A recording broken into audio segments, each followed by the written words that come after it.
Okay, so ionization energy is going to be the next part of your trends in the periodic table. Okay, so your first ionization energy is defined as the energy required to remove 1 mole of electrons from 1 mole of gaseous atoms. Okay, that is your SQA definition right there. So it is important that it's from gaseous atoms. Your atoms, gaseous means in gas form. Okay, so it's important that your atoms are in gas form. Okay, you can say this by either putting gaseous in your definition, or you can show it in the equation by your state symbols. Very, very important. Okay, so we're removing 1 mole of electrons from 1 mole of gaseous atoms. Okay, so what I've done here is I've just put it in general form. So M could be anything. So M in gaseous form, you remove 1 mole of electrons and you're left with a positive ion.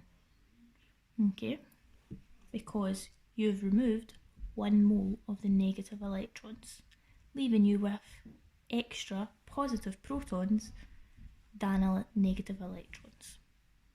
Okay, so the outermost electrons will be removed first as they are the most weakly held. This is because they are the furthest away from the nucleus. Okay, so thinking about this, you have got sodium, your sodium atom here. Your sodium atom is 281. When you put it through its first ionization energy, or first ionization, okay, you lose 1 mole of electrons. So you're going to lose this, okay, which leaves you with your positive ion, and you've got 2, 8 now, okay. You've lost your outermost energy shell because there was only 1 occupying it, okay. So you now only have 2 energy shells. Another example is magnesium. Okay, so magnesium is 282. When you put it through its first ionization energy, you get the magnesium 1 plus ion, and you have 281. Okay, you don't lose this outermost shell because you still have a mole of electrons left occupying that. You only lost it in the one before because there was only 1 in it, and you've taken that away. Okay, so this forms a 1 plus ion because only 1 mole of electrons is removed. So, going into your second ionization energy. Okay, so this is the energy required to remove a mole of electrons from gaseous 1 plus ions. So basically, this is just doing the same again. Okay, so it's removing another mole from what you've just removed. Okay, so for example, your magnesium. As we've just spoke about, magnesium 282 starts off as the atom. Put it through its first ionization energy to get Mg plus ion. You have 281. Okay, and we've got it here in your equation. So your magnesium plus, bring it back down here, it's the exact same here. Put that through its second ionization energy. You remove this second mole of electrons. Okay, when you take that away, you have 28 as opposed to 281. And you've got an Mg2 plus ion. You've now taken away 2 negative charges from the atom. Okay, so this can be done over and over and over again. Okay, the third ionization is just doing the exact same again. So you use, from the last page, you formed that 2 plus ion.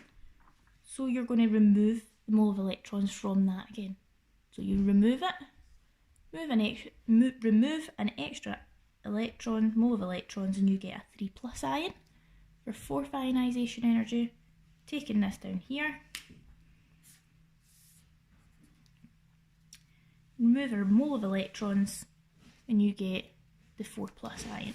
So basically what you've done is you started with magnesium gas in gaseous form, you removed 1 mole of electrons and you get a 1 plus ion. You've then put it through the second ionization energy and get a 2 plus ion. You put it through a third ionization energy, you get a 3 plus ion. Put it through a fourth, you get a 4 plus ion. Okay, so these ionization energies can be found on page 11 in the data booklet. Okay, so page 11 looks like this, and if you look at it, it's arranged in periods. Okay, so there's 1 period, 2 period, 3 period, 4 period, and so on. Okay, so it's a little bit harder to read. If you actually look at the numbers, for example, sodium. Sodium, first ionization, so to remove the first mole of electrons, it is 496 kilojoules per mole. Okay, to remove the second, it's 4,000. That's quite a big jump. Okay, if you look down here, so if we go across the period, it's 400, 700. Get a wee blip here, 500. You've got 700, 1,000, another wee blip, 1,000, 2,000, 5,000. So generally it increases. So this is a few trends that you need to know. So going across the period, ionization energies increase.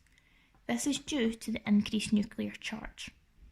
Okay, so the greater the attraction from the nucleus, the stronger the electrons are held.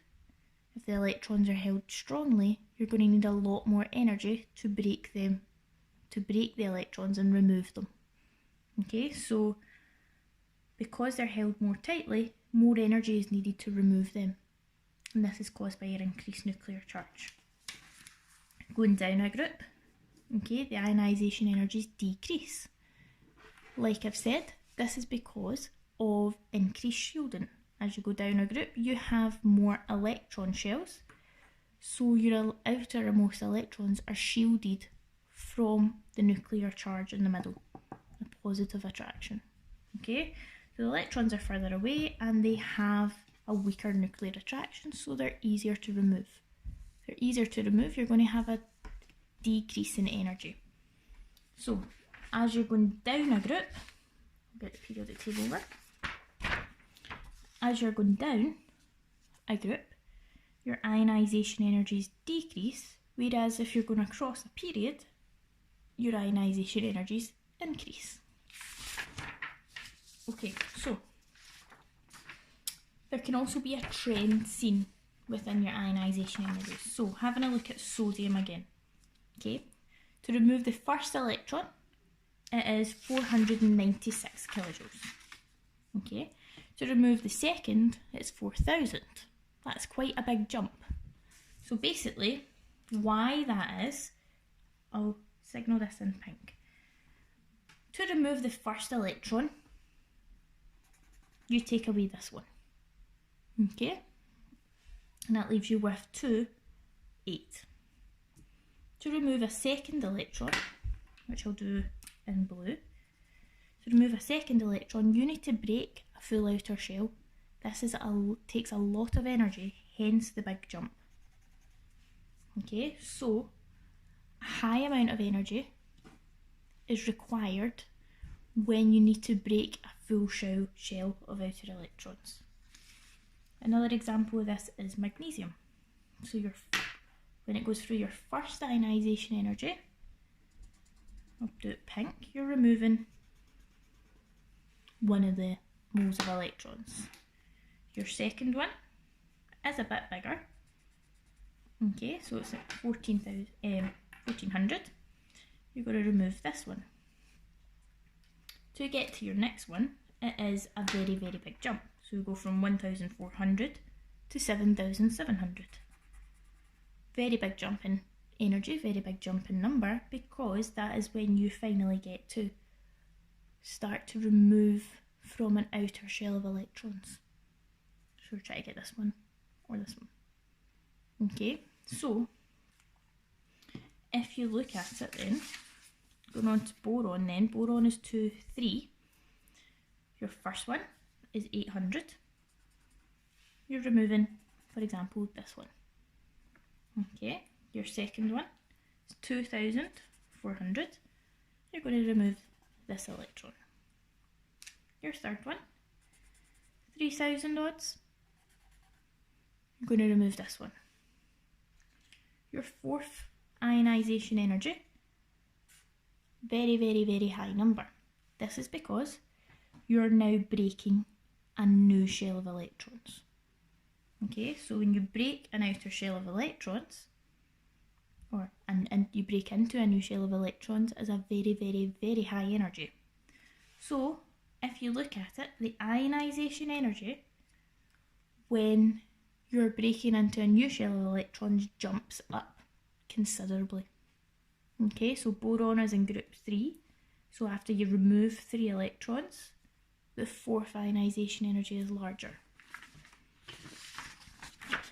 When you go on to magnesium, magnesium's in group 2, so once you remove the first 2, the third one's a lot larger. Sodium has 1 outer electron, so after you remove 1, the second one's a lot larger. Okay, so there is another trend.